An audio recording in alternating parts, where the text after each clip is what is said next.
you get tired of fighting? Do you ever just get tired? Yes, but I know it's worth it. Hello, everyone. My name is Swamp.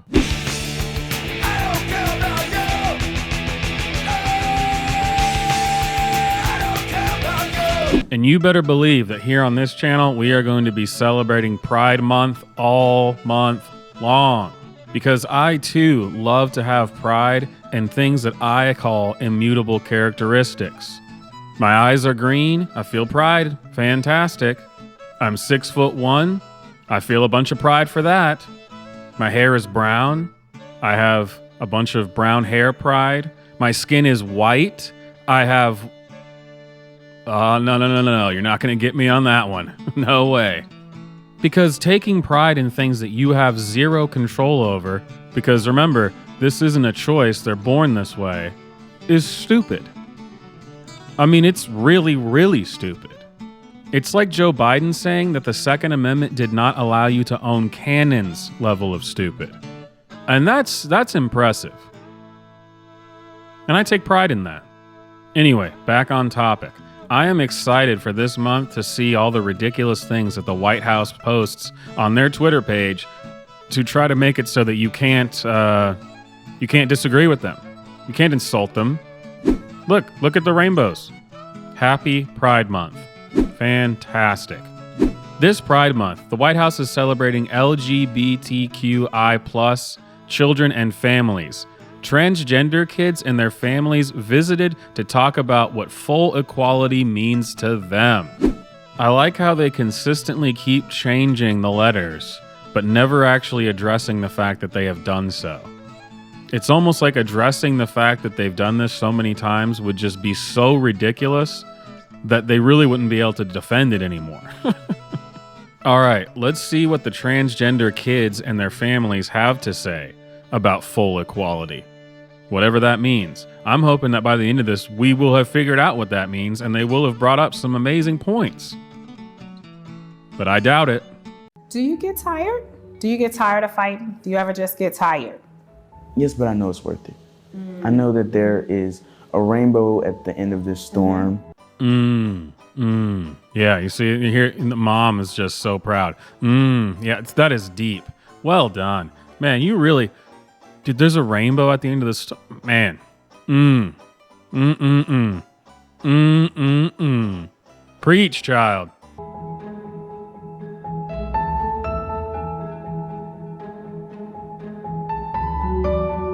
You know, everybody in the world has problems. Every family has problems. But remember when we didn't want to air our dirty laundry out in front of the world? Remember when that was a thing? Remember when people used to act that way? Now we got pride. Things really are better now. Just to see that things are changing, just inviting all these trans families today has been so inspiring, and seeing somebody like Admiral Levine, a transgender woman in this administration. No, I reject that entire thing. No. That was scripted. Get out of here. What is she, 15 years old? Admiral Levine? Come on. No. No, this kid has not for the last 2 to 3 years or whatever, been following the career of this dude. No, that is not true. Shut up. You must not tell lies. Because I know I am not alone. Yeah. As VP Harris reminded you today. I am not alone. As always, we're not here to blame the children. It's not the children's fault. Does this seem genuine to you? I mean, come on. It's a weird phenomenon. Not just for transgender kids, but the using children as political toys, political decorations, political tools. There's plenty of mental illness to go around in the production of this video, I can tell you that. 5 or 6 years ago, would have never envisioned that you and I would be here doing this today. Yeah, you guys are accomplishing a lot here. Having a parent and their child sit in a room in the White House, which we don't even know if this is actually in the White House. It's probably on the set across the street from the White House. But what exactly are you accomplishing? It's like those freaking TikToker kids in the Hype House video I made. I'm building a body of work. We're accomplishing so much. What? What are you doing? What is the work you've done?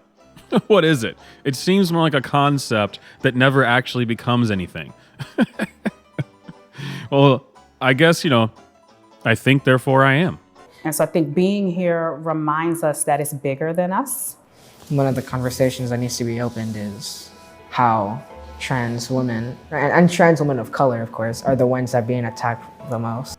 Oh man, look at this kid. Never stood a chance. But what is this? Come on, we're supposed to believe that this is the way kids talk to each other? I mean, it's like no one remembers being a kid or even being around kids. I mean, well, really, the conversation needs to be open is transgender women and of course transgender women of color. Because when I said transgender women, you probably just immediately only thought of white people because you're a racist. So we also need to say women of color, not colored women. That's wrong. That's racist. Women of color. I'm sorry. What was the point of this again? How do you feel about that? What is going on right now in Arizona? What is going on right now in Arizona? If it's got you this upset and not fat and greasy, I'll probably love it. So I guess I'll have to look that up after this. But that's also another thing that I always have a problem with this stuff is asking kids stuff like this. Why in the name of God does a 15-year-old kid from wherever, care about what's going on in all these other places in the country? Does it really affect you?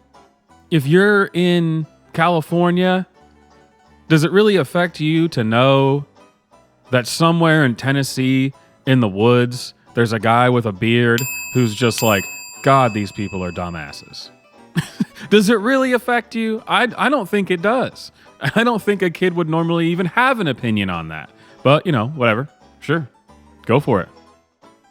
It's just frustrating because you have to live your life basically pushing against this bigger force that's against you.